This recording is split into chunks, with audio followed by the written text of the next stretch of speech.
Yeah. Losing a child is tough. This Woo, let's freeze for a minute. Now this the guy Roger Bonds, Puffy's security guard. And what a lot of people don't talk about is he was Puffy's security guard for about 8 or 9 years. And then he went to work for Ciroc at Diageo, which he was still technically working for Puff. Well, actually working for Puff. Had he sold liquor before? No. Had he worked in that type of capacity? No. But Puff put him there, and he was good at his job for about 10 years with benefits. But let's get into the Danza Project and see what he had to say about how his life changed when Puffy got into it with Diageo. two more questions I want to ask you, and I definitely want to let you go because I know you got your own life too. And again, I appreciate you. One of those questions is you detailed a lot of the things that you went through. And you got this major life, right? We could sit there and I could ask you the 1 to 10. Where you at? 1 to 100. Where do you feel at you're at the scale of life with all that you've accomplished and all that you've been through? Where do you feel like if you were to sit there and look from the outside looking in, where are you on that meet? I'm on the bottom because I'm grinding and I'm hustling at the age of 56 like I'm 26. So to me, I'm at the bottom. Now, as far as life and life experiences, I'm at the top. You know what I'm saying? But as far as life... Well, time out. As long as you got life in your body, you should be grinding like you young. Even if you got all the money in the world, you should still be grinding. Like, you should never not be grinding, nor should you feel like you on the bottom rung of life before you grind. I mean, because you're grinding. Accomplishments. I'm just happy to be alive and be free. And I think that's one of the things that keep me going, even though I don't have the things I used to have, or I don't have the things that I feel like I should have. Being that I've been through the things that I've been through, it made me just love life. You know what I'm saying? So I'm at the point where I wake up and I'm breathing, and I know dudes my age and that's younger than my age that didn't even wake up this morning. So now I'm at the point to say, okay, I'm going through this, I'm going through that, but I'm alive to feel it.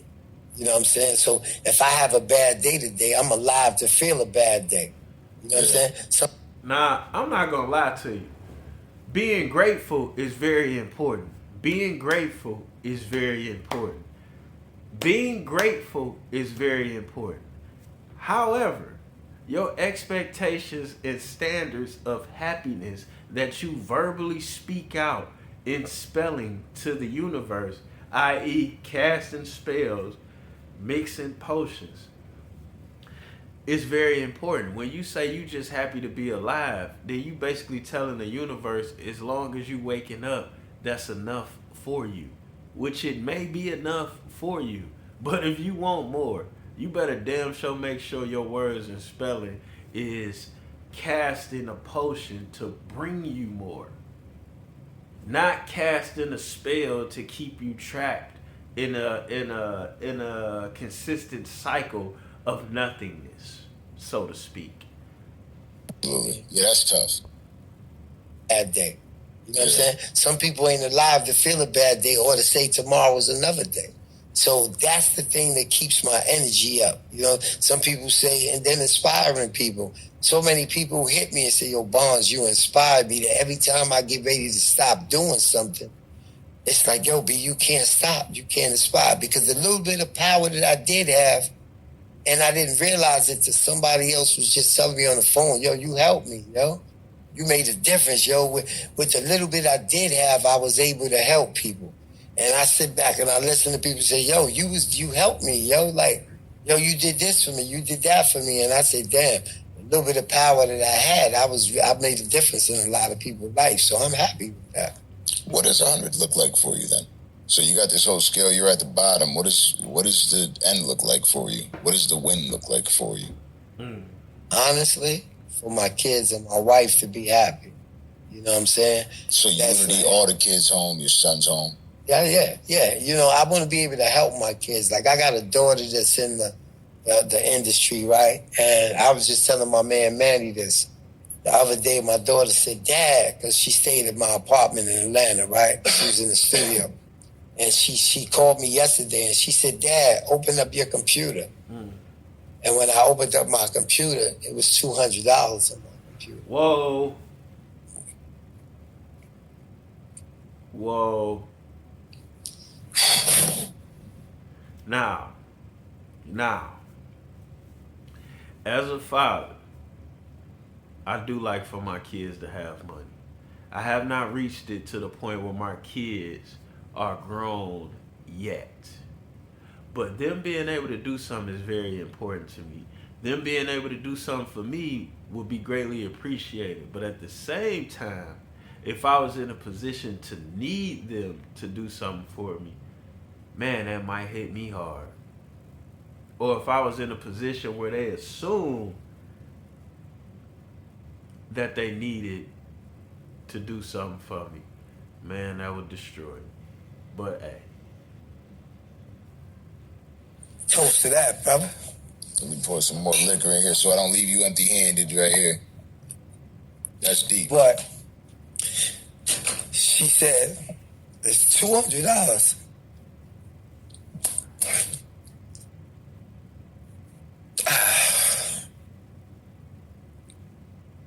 Take your time, man. Take your time. I feel your pain. And that was like the deepest shit that actually hit me. And so 100 would be to be able to do for them, give them, have my son home. And I've been married for 25 years, right? And I took my wife through being with Puff. I took her through everything that a person is supposed to be going for. And me and my man talk about that all the time. And she's mean, right? She's evil, but I tell people all the time, she mad at me for something deeper. But she ain't never went nowhere. You know what I'm saying? So that's the realest shit that I could do. So 100 to me is just everybody around me being happy. And that's 100. I don't give a fuck what. Now you see that? What he asking for is very simple. But at the same time, it's the bare minimum. And I don't have a problem with what he asking for. We all do this. And then when we forget, when we actually get what we asked for, which is the bare minimum, we forget that we asked for the bare minimum. He just wants everybody to be happy. That's a very simple thing to ask for, right? But it's damn near impossible to keep everybody happy when you asking for the bare minimum. When you asking the universe to produce the bare minimum for you to make these people happy. And he's not wrong for that. Maybe he don't understand what he's doing with his words. But 90% of us do this when we asking for something. What we got, as long as they happy. And my daughter showed me that the other day, that it made her happy. Cause I was like, yo, I don't want your money. And it made her happy to be able to put $200 on my computer for me. It does. You know what I'm saying? I will say that it does. I did, man, shout out to you. Because that's deep right there. Yeah. I know how it feels because I've been there for my stepdad like that. You know, I knew he was going through a rough time and, right. and I just helped fix the equipment he had for his company. Right. And I left the check in his laptop. In the laptop. His computer. And it's a coincidence. Yeah. And it and when he called you, it made me feel good. Yeah. I was at the house. I was staying over there out in Orlando, and it made me feel like $1 million. It really does, because it feels like to give back. Right. To somebody that walked into my life at a certain moment. My stepdad walked into my life when my brother walked out. Right. Not willingly, like my brother went to the military. Right. And I was a good ass kid. I was a piece of shit, You done drove, piece of shit, asshole. But I was never anything. What I ended up turning out to for a while, I caught my cases. I got in my trouble when my brother left. Right. My stepdad came in there and he said, hey. And he was the one that kind of made me, if it wasn't for him, when my brother left, I'm done. Right. So I caught my cases. I got my trouble. Right. Without my stepdad, I was done. You was done. Right. And he just jumped in and made that effort. So when I saw he was going through a tough time, when I gave back, I could tell you right now that what your daughter felt in that moment was the most, like, that's a gratifying moment, because that $200 to her meant the world. Right. That's like, I got daddy's back. Right. You know what I mean? I got Superman's back. Right. He found kryptonite. Kryptonite came after him. But I just stopped kryptonite. In that moment, that's how she felt. She felt like $1 million. So shout out to her. Yeah. Because I can't tell you what the woman feels like helping Superman. You know what I mean? Like, I'm the stepson helping stepdad. It's like everything you went through is somebody that understands. You know what I'm saying? Like, I got other daughters and everything like that, and I love them and everything, but they're like, Dad don't need nothing. Dad is good. But this one right here can see through all the bullshit.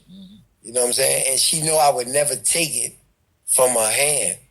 So she put it in the computer when I was driving the truck. And then when I came back yesterday, she called me and said, open up the computer. Because she knew she couldn't give it to me. Because I'm never going to take it, no matter what position, situation in it. I know what position, situation you in. Yeah. And I know you got a daughter. So I'm never going to take it from you. So when she put it in that computer, I said, God damn, yo. Like, you know, that's some real shit. So I want to say, like, and this where all that shit get a little funny at, man. Why hit the internet talking about Puffy's case? Why not just keep it real about your own case or about how that affected you? And then this is something I know about. Like, when I went legit, what I didn't know was I was bringing in, as far as money that made it back to the house, man, somewhere probably about like $30,000 or $40,000 a month. Like, actually, like, granted, I was making a lot more money than that, but it's expenses with making that much money. It's reinvesting in yourself. It's what it costs to stay out of jail, and then it's what I was paying my crew. You know what I'm saying? But as far as money that actually made it to the house, man, you talking somewhere between 20 and 40,000 a month.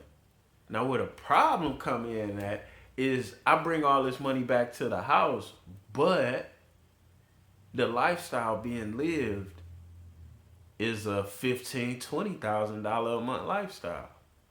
You understand? I gotta buy drinks every time I go somewhere. I'm spending $1,500, $2,000 a month on liquor alone. Another $1,000 on weed. I'm spending $2,000 or $3,000. Matter of fact, that's an understatement. I'm probably spending $4,000 or $5,000 on hotel rooms. Another $2,500 on rental cars. You know what I'm saying? And then you get into what it costs to have a house, and then to have a hideaway apartment, and to have your kid's mother set up. She need $4,000 a month for expenses or whatever. So when I went legit, I noticed I was making a lot of money, but what hit me hard is I never paid attention to how much money I was spending and how much money it cost me to run my lifestyle.